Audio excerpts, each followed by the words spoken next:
Hello friends, इसके पहले वाले वीडियो में आपने समझा था वर्ग समीकरण को हल करना गुणनखंड विधि से। आज हम देखेंगे कि वर्ग समीकरण को हल करने की दूसरी विधि।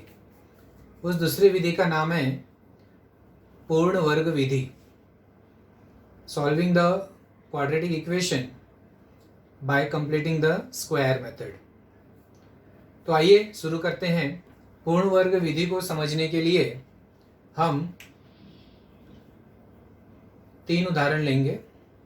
3 उदाहरणों के द्वारा हम समझेंगे कि किस प्रकार से वर्ग समीकरण को हल किया जाता है। पूर्ण वर्ग विधि समझने के पहले आपको यह समझना है कि पूर्ण वर्ग विधि की आवश्यकता क्यों है। यहाँ पर मैं एक उदाहरण लेता हूँ। x² प्लस 4x प्लस 2 बराबर 0। इस प्रकार का अगर कोई समीकरण है तो क्या हम इस वर्ग समीकरण को गुणनखंड विधि से हल कर सकते हैं? नहीं, क्योंकि इसका जो अंतिम पद है वो 2 है। 2 के ऐसे 2 गुणनखंड हम नहीं ज्ञात कर सकते जिसका योगफल 4 आएगा, बराबर। क्योंकि 2 का अगर हम गुणनखंड करेंगे तो क्या आएगा? 2 एकम 2, और दोनों 2 और 1 को जोड़ने पर 4 नहीं आएगा। इसीलिए इस प्रकार के वर्ग समीकरण को हम गुणनखंड पद्धति से नहीं हल कर सकते। ऐसे समीकरण को हल करने के लिए हमें दूसरी पद्धति की आवश्यकता पड़ती है, और वो है पूर्ण वर्ग पद्धति। तो आइए शुरू करते हैं। पूर्ण वर्ग पद्धति से वर्ग समीकरण को किस प्रकार हल किया जाता है। ये पहला उदाहरण हमने लिया, इसे हम पूर्ण वर्ग विधि से हल कर सकते हैं। x² प्लस x बराबर 20। जो वर्ग समीकरण हमें दिया है उसको सबसे पहले इस स्वरूप में लिखते हैं। मतलब ये जो तीसरा पद है अचरांक वाला, उसको दाएं पक्ष में ले जाकर लिखते हैं। x² plus x equal to 20। Okay, इसके बाद हम एक सूत्र का उपयोग करते हैं यहाँ पर। अब यहाँ पे आप देख रहे हो कि ये पहला पद हो गया और ये मध्यम पद, दूसरा पद, तीसरा पद हमें ज्ञात करना है यहाँ पर, ठीक है। तो वो तीसरा पद ज्ञात करने के लिए इस सूत्र का उपयोग करेंगे। अंतिम पद, उसे हम अंतिम पद भी कहेंगे या तीसरा पद, ठीक है। तो अंतिम पद बराबर 1/2 गुणे x का गुणांक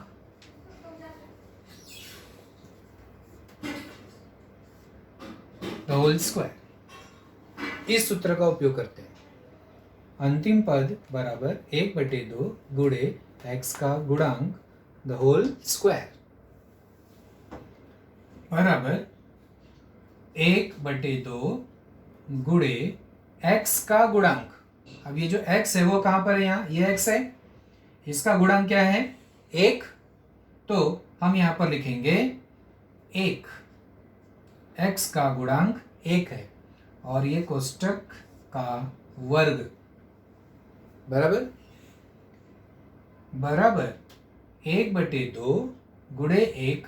ये क्या हो जाएगा? फिर दोनों का गुणा होगा तो 1/2 और उसका वर्ग, और वर्ग करेंगे तो क्या आएगा? 1/4 आ गया तीसरा पद, ठीक है। अंतिम पद बराबर कितना आ गया? 1/4। तो अब ये जो अंतिम पद आता है इसको हम इस वाले समीकरण के दोनों पक्षों में, मान लो इसका नंबर मैंने दे दिया 1, समीकरण नंबर 1।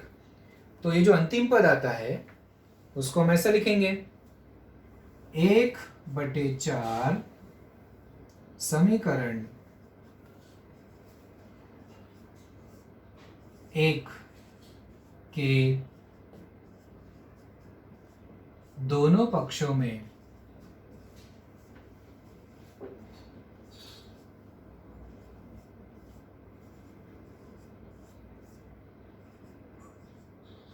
जोड़ने पर 1/4 जो आया है तीसरा पद, उस समीकरण उसे एक समीकरण 1 के दोनों पक्षों में जोड़ने पर तो हमें क्या मिलेगा फिर?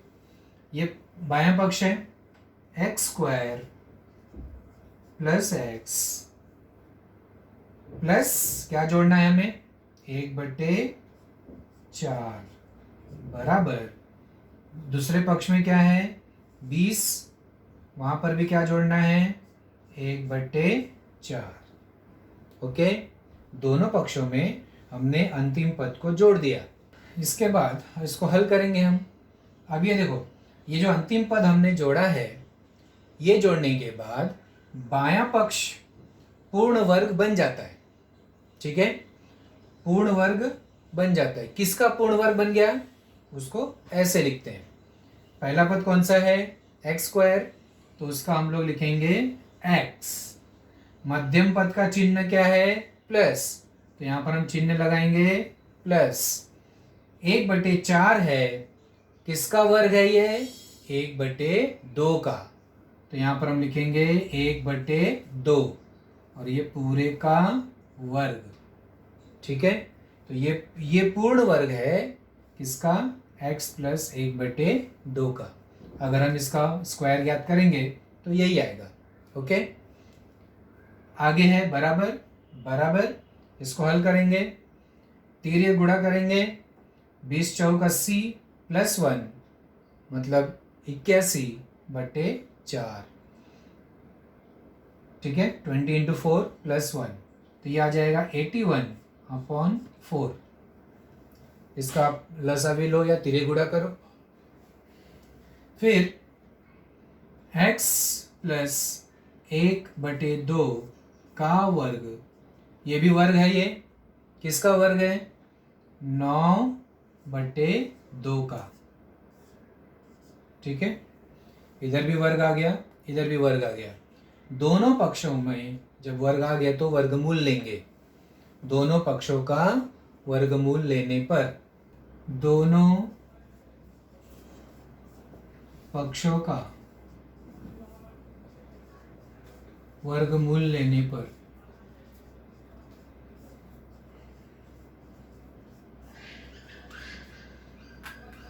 तो जब हम इसका वर्गमूल लेंगे दोनों पक्षों का, तो ये हो जाएगा x प्लस 1/2 बराबर, इसका जब वर्गमूल लेंगे तो प्लस और माइनस 9/2। ठीक है, क्योंकि 81 का वर्गमूल +9 और -9 दोनों, 4 का वर्गमूल +2 और -2 दोनों, मतलब 81/4 का वर्गमूल आएगा प्लस और माइनस 9/2। ठीक है, तो अब इसको आगे हल करेंगे। x बराबर 9/2, एक बार प्लस लेंगे और एक बार माइनस, तो लिखेंगे x बराबर 9/2 माइनस 1/2। ये जो प्लस 1/2 है वो दाएं साइड में जाएगा तो माइनस हो जाएगा। ये पहले मैंने यहाँ पे प्लस लिया, 9/2 माइनस 1/2, इसलिए x बराबर 9 में से 1 गया 8/2, इसलिए x बराबर 4। 8 में 2 से भाग देंगे तो 4। एक बार प्लस लिया तो ये आंसर आया। अब माइनस वाले लेंगे, x प्लस 1/2 बराबर -9/2, ये उधर जाएगा। x बराबर -9/2 -1/2, दोनों का हर समान है। -9 -1 जुड़ जाएगा, -10/2 बराबर -5। ठीक है, तो आगे x का मान हल हो गया। वर्ग समीकरण कितना आसान था, पूर्ण वर्ग विधि देखा आपने। ठीक है, एक और उदाहरण लेंगे और अच्छे से समझने के लिए। ये दूसरा उदाहरण है एम स्क्वायर माइनस 5m बराबर -3। इस प्रकार का उदाहरण है। अब इसको हल करेंगे हम लोग। तो यहाँ आप देख रहे हो कि वर्ग वाला पद यहाँ पर है, मध्यम पद है यहाँ पर, और जो अचरांक वाला पद है वो पहले से ही दाएं पक्ष में है, तो इसको यहाँ से वहाँ ले जाने की जरूरत नहीं है, पहले से ही दाएं पक्ष में है। तो इसके आगे अब हल करना शुरू करेंगे। इसके बाद क्या करते हैं हम लोग, डायरेक्ट सूत्र लगाते हैं। ठीक है, तो सूत्र क्या बताया था मैंने, अंतिम पद बराबर 1/2 गुणे, यहाँ चरांक क्या है m, तो यहाँ m लिखेंगे, m का गुणांक द होल स्क्वायर, पूरे का वर्ग। चरांक x होगा तो x लिखेंगे, m होगा तो m लिखेंगे, जो चरांक होगा वो चरांक यहाँ पर लिखेंगे। ठीक है, इसको आगे हल करेंगे। 1/2 गुणे m का गुणांक, m का गुणांक कितना है -5 और उसका वर्ग। ठीक है, बराबर 1/2 का गुणा -5 में होगा तो -5/2 का वर्ग बराबर 25/4। अंतिम पद कितना आ गया 25/4। अब क्या करते हैं, दोनों पक्षों में जोड़ेंगे। ठीक है, इसलिए m स्क्वायर -5m प्लस 25/4 बराबर -3 प्लस 25/4। जो अंतिम पद आता है उसको इस समीकरण के दोनों पक्षों में जोड़ते हैं। जब जोड़ने के बाद ये पूर्ण वर्ग बन जाता है। ये किसका पूर्ण वर्ग बन गया, कैसे लिखते हैं उसको, m स्क्वायर का क्या लिखेंगे m, उसके बाद मध्यम पद का जो चिन्ह है वो लगाएंगे माइनस, 25/4 किसका वर्ग है 5/2 का, और द होल स्क्वायर, ये जो है पूर्ण वर्ग है इसका। ओके, बराबर। और जो दाएं साइड में इसको हल करके लिखेंगे, 4 का गुणा -3 में करेंगे, -12 प्लस 25/4, तो ये हो जाएगा m -5/2 का वर्ग बराबर 25 में से 12 गया 13/4। ऐसा हो गया। अब ये वर्ग है, वर्ग को हटाना पड़ेगा।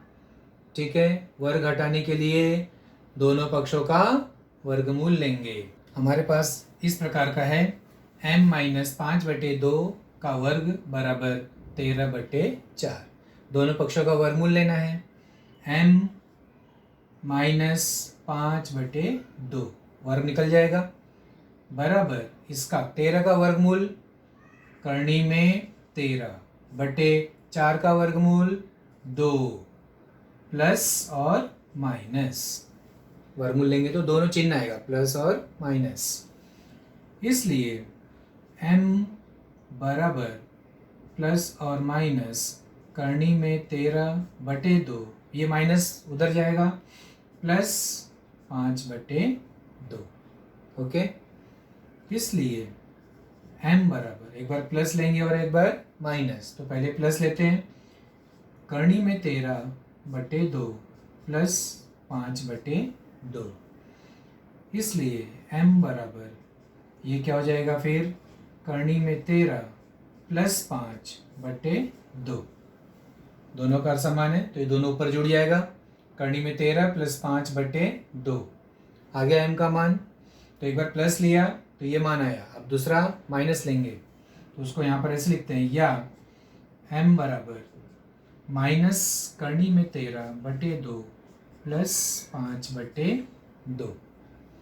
इसलिए m बराबर माइनस करनी में 13/2 प्लस 5, m बराबर, दो यहाँ पर भी हर समान है तो माइनस करनी में 13 प्लस 5/2, तो आ गया m का मान। एक m का मान ये है और दूसरा हल ये है। इस वर्ग समीकरण के ये दो हल हैं। तीसरा उदाहरण है 9y² माइनस 12y प्लस 2 बराबर 0। ठीक है, अब इस उदाहरण में आप ये देख रहे हो कि y² का गुणांक 9 है। इसके पहले जो हमने सवाल हल किया, दोनों सवाल, उसमें जो वर्ग वाला पद था उसका गुणांक 1 था। ठीक है, तो जब गुणांक 1 के अलावा कोई दूसरा अंक हो तो कैसे करते हैं? 9y² माइनस 12y बराबर, पहले ये जो अचरांक वाला पद है वो उधर चला जाएगा, -2। अब जो गुणांक है उसी से दोनों पक्षों में भाग दे देंगे। ठीक है, 9y² बटे 9 माइनस 12y/9 बराबर -2 बटे 9। दोनों पक्षों में मैंने 9 से भाग दे दिया, मतलब प्रत्येक पद में 9 से भाग हो जाएगा। ठीक है, 9 से 9 कट गया, यहाँ आ गया y², 3 तिया 9, 3 चौक 12, ये हो गया यहाँ पर -4y/3 बराबर, यहाँ क्या आ गया, -2 बटे 9। इतना हल करने के बाद जो समीकरण प्राप्त होगा वो हमारा होगा समीकरण 1, जिसके दोनों पक्षों में हम वो जो अंतिम पद आएगा वो जोड़ेंगे। ठीक है, तो अब हमारा क्या काम है? अंतिम पद ज्ञात करना। तो अंतिम पद बराबर 1/2 गुणे चरांक क्या है यहाँ पर? y। तो y का गुणांक द होल स्क्वायर। ओके, मान रख दो, 1/2 गुणे y का गुणांक क्या है? -4/3। कोई कोई बच्चे क्या करेंगे, सिर्फ 4/3 रखते हैं, नहीं, चिन्ह भी उसके साथ में आता है, -4/3, -4/3 और पूरे का वर्ग। इसको अगर हल करेंगे तो क्या आएगा? 1/2 का गुणा -4/3 में, तो ऊपर ऊपर गुणा होगा, 1 का गुणा -4 में होगा तो -4/2 तिहाई 6 और उसका वर्ग। तो ये कट जाएगा यहाँ पर, 2 तिहाई 6 और 2 दूनी 4 बराबर -2, काटने पे 2 आया तो -2 का वर्ग 4 बटे क्या है नीचे 3 का वर्ग 9 बराबर। तो अंतिम पद हमारा क्या मिला? 4/9। तो इस अंतिम पद को हम समीकरण 1 के दोनों पक्षों में जोड़ देंगे।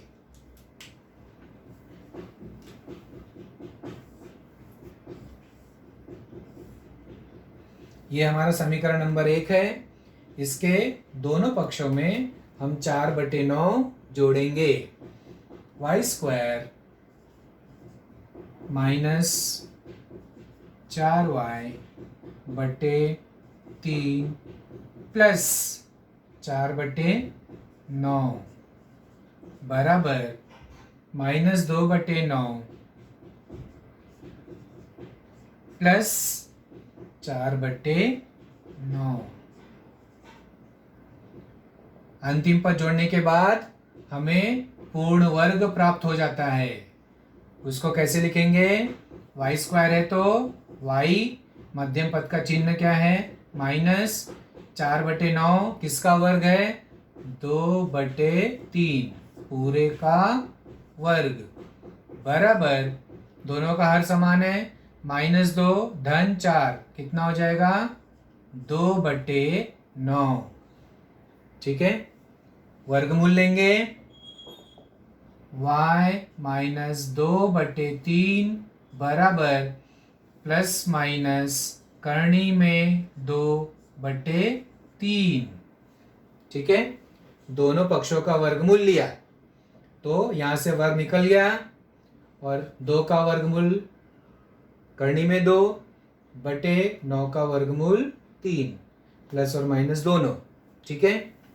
इसलिए y बराबर -2/3 दाएं पक्ष में जाएगा तो 2/3 प्लस और माइनस करनी में 2/3, इसलिए y बराबर 2 धन करनी में 2/3 या y बराबर 2 माइनस करनी में 2/3।